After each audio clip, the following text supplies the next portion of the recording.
Բարելույս սիրելի հայրենակիցներ, օրը Կիրակի է, մեր ուզի եթերի օրն է եւ համընկել է ազգային ժողովի նոր ձևավորված այս ազգային ժողովի առաջին նիստի հետ։ Ընդդիմությունը ներկայացավ նիստին, Նիկոլ Փաշինյանի հեղինակած երթման տեքստով երթվեցին, զարմացել էի, որ չբոյկոտեցին, որովհետև վեհապար հայրապետի կաթողիկոսը ներկա չէր, առանց կաթողիկոսի նիստը բացվեց, որը իդեպ օրենքի պահանջ է, եւ գոնե ուժեղ Հայաստանը, որը որ քաղաքականություն է մտել եկեղեցուն պաշտպանելու համատեքստում, չպետք է կարծում եմ հանդուրժեր դա, էլի ոչ թե հարցար ուր է հայոց հայրապետը, այնտեղ ես իմ ուր է, ու տենց նիստը շարունակվում է։ Բայց ամենակարևոր բանն այն էր, որ այսօր տեղի ունեցավ ըստ էության ԲՀԿ մանդատների գնդակահարության բանը քելեխը եւ այդ քելեխին մասնակցում էր նաեւ օպոզիցիան։ Այդ մանդատները ծամվեցին, կերան եւ նենց չի որ իշխանությունը միայնակ կերավ այդ մանդատները, այդ մանդատներից 3-ը իշխանությունը վերցրել է իրեն, մեկը հասել է ուժեղ Հայաստանին եւ մեկը հասել է Հայաստան դաշինքին։ Այսինքն օպոզիցիան իշխանության հետ միասին մասնակցելով այս process-ին, վերցնելով իր փայը, լեգիտիմացրեց ԲՀԿ-ի մանդատների ալափը, կարելի է ձեով ձևակերպել։ Սա ֆունդամենտալ հայտարարություն է եւ որևէ մեկը չկանգնեց այնտեղ ասի, որ մեր եւս 5 ընդդիմադիր գործընկերներ պետք է լինեին այստեղ, սակայն դուք վերցրել եք այդ մանդատները, որտեղ որ հանկարծ ասեր, Ռուբինյանը ընդդեղից ասել էր, լսեք, մենք որ վերցրել ենք, մեզ 3 հատ էր պետք, 3 հատ ենք վերցրել, բայց մի հատ է ձեզ ենք տվել։ Էս ի՞նչ եք խոսում։ Ու բնականաբար ոչ ոք ոչի բան չխոսաց։ Եվ քանի որ տեսանք, որ ըստ էության գործարքներ են տեղի ունենում, չէ, գործարքներ են տեղի ունենում, այսինքն գործարք առաջին օպոզիցիան օքեյ է, որ ԲՀԿ-ի մանդատները ծամվեցին, գործարք երկրորդ օպոզիցիան օքեյ է, որ առանց կաթողիկոսի նիստ գումարվի, որտեղ գնացել նստել է այդտեղ, Ռուբինյանը առաջարկում է երրորդ գործարքը իր ելույթում, ասում է Արգարժան ընդդիմադիրներ, բան, եկեք նենց անենք մեծ հասկանանք ինչի է այստեղ այս վերջին տարիներին sense ձևավորվել, այս քֆուր քյաֆար, իրարուտոցի, ծեծ ջարդ, ես ձեզ առաջարկ եմ անում, եկեք միասին, բան, давайте жить дружно, ոնց որ հիմա շատ дружный նստած են, եւ չէ՞ այդպես առաջարկ անում, բան, եւ ես հասկանում եմ այս առաջարկը, parza չի ստացվելու, հետո իշխանությունն ասելու է դե մենք առաջարկել էինք, որ իրար ցիվիլ աշխատենք, դուք չուզեցաք, այդ դրա համար հիմա մենք կծեցենք օրինակ Էդգար Ղազարյանի կամ չեմ ես իմում։ Էական չի, բայց հարցն այն է, որ արդեն հիմքերը դրված այս process-ի շատ վատն են։ Այսինքն մարդկանց ակնկալիքները այն տեքստերով, որ մտել է այս խորհրդարան, այս օպոզիցիան, արդեն առաջին օրը այս 3 արձանագրումը արդեն ես ձեր համար անում եմ։ Բայց ուզում եմ որպես նախկին խորհրդարանական մի քանի բան ասել։ Ուրեմն սահմանադրությամբ, ԱԺԿ-ակարգ սահմանադրական օրենքով ընդդիմությանը հասնում է ինչ որ հանձնաժողովներ, կա Դոնթի բանաձև, ովքեր չեն ճանաչում Դոնթին, կարող գնան ծանոթանան Դոնթի հետ։ Այդ Դոնթի բանաձևը դե բարձա ովքեր են գրել, եւ Դոնթի բանաձևի համաձայն ընդդիմությանը կարող է հասնել հանձնաժողովի նախագահների տեղեր։ Հիմա այնտեղ հարցեր են տալիս իրար, հա մի հատ էլ ազգային ժողովի փոխոսնակ։ Մենք տեսել ենք թե ինչ տխրահարճակ իրողություններ են ունեցել նախորդ խորհրդանում, ազգային ժողովի փոխոսնակի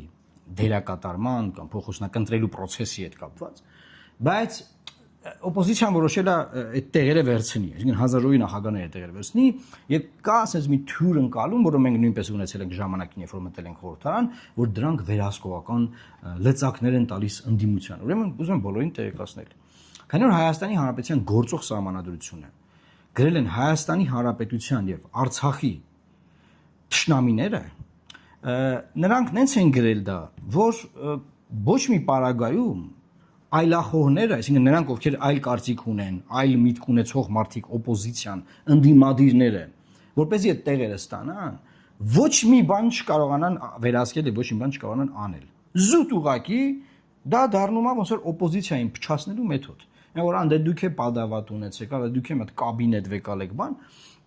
եւ մենք սա ինչ ենք արել, մենք սա բացահայտել ենք գործով։ Այսինքն գնացել ենք, տեսել ենք իրավիճակը։ Այդ հանձնաժողովներից մեկը օրինակ, չեմ, ֆինանսա-բյուջետային հանձնաժողովը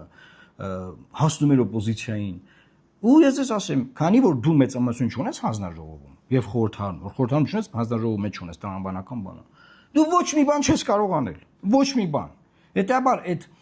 ամեն, ասենք, օպոզիցիան պետք է նախագահի տեխնացու առաջադրի, չէ՞, որևէ հանձնաժողովի, որը իրան անգել։ Դա գնում է մի հատ նվաստացման գործընթաց, որ այդ հանձնաժողովի նախագահին առաջարկում ես, պետք է իրան կընտրեն, եթե իրանց չի դզում այդ մարդը, չեն ընտրում, կարող է 3 ժամ աշխարհամենավատ հարցերը տան, հանեն այդ մարդու նախքին գրառումները դնեն դեմը, ասեն հիմա էլ ես sense կարծում դու, նվաստացուցիչ մի հատ գործընթացով անցկացնեն այդ ընդդիմադիր այսպես կոչված որևէ մեկին որ առաջադրվել, հա,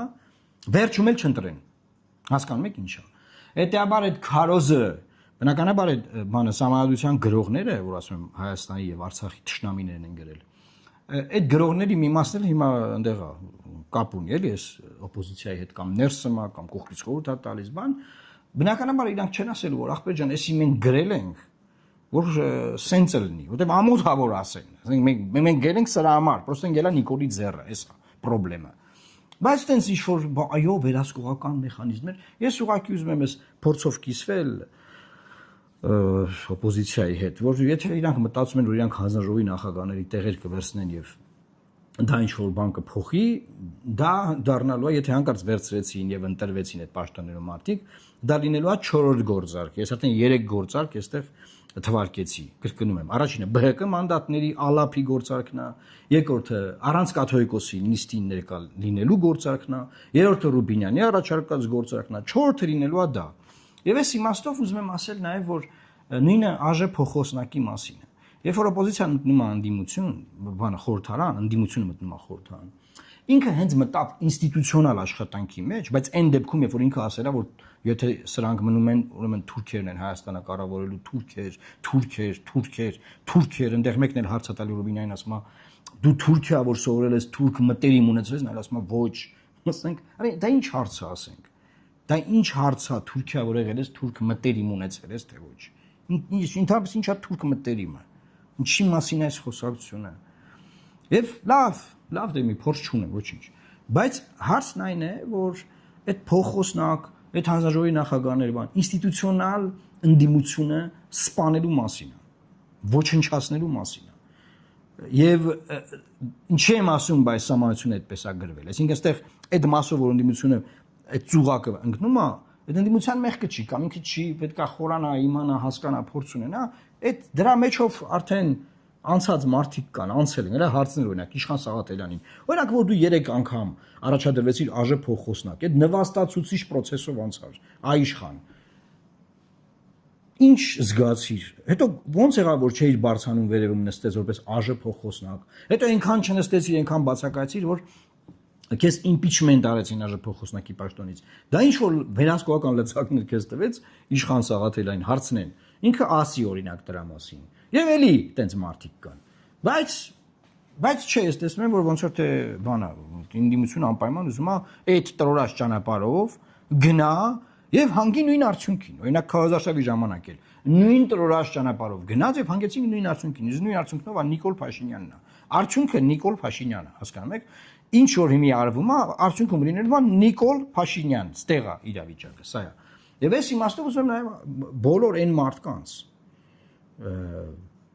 այն մարդկանց, ովքեր որ խորհրդարանական ուժերի հետ չեն, ընդդիմադիր նկատի ունեմ, կամ նրանց մեջ չեն, կամ իրանց հետ չեն, եւ առանձին դաշտում հիմա նայում են ինչա կատարում, ես բոլորիդ ուզում եմ ուղերձ հղել, կոչ անել ձեզ, որ պետք է ընդդիմադիր դաշտում, այն ընդդիմադիր դաշտում, որը կապ չունի ես խորհրդարանի հետ, ես գործարքների գնացած, ձևավորվի նոր ընդդիմադիր պլատֆորմ, նոր բան, որը կլինի այլընտրանք, գործող, խորհրդարանական, գործարքի գնացած, ԲՀԿ-ի մանդատների իշխանության հետ ծամած ընդդիմությանը եւ իշխանությանը, կլինի դրանց բոլորին այլընտրանք։ Եթե չձևավորվի դա, ես ձեզ երաշխավորում եմ, որ այս խորհրդարանը, որ կա այս խորհրդարանը, ինքը բաննա գարանտորնա Նիկոլի 2031 թվականին վարչապետի պաշտոնում վերընտրվելու հարցում։ Այսինքն այս խորհրդարանը երաշխավորում է Նիկոլի վերընտրությունը 2031 թվականին, կամ չգիտեմ, թե արտահերթ լինի ընտրությունները, չեմ կասեմ։ Այսինքն, եթե այս իրողությունները մենք չենք sense խարխելում փոխում,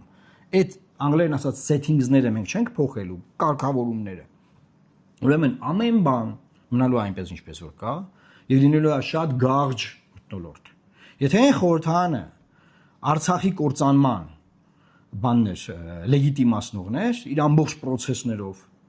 այս խորհրդանը ավելի մեծ խնդիրների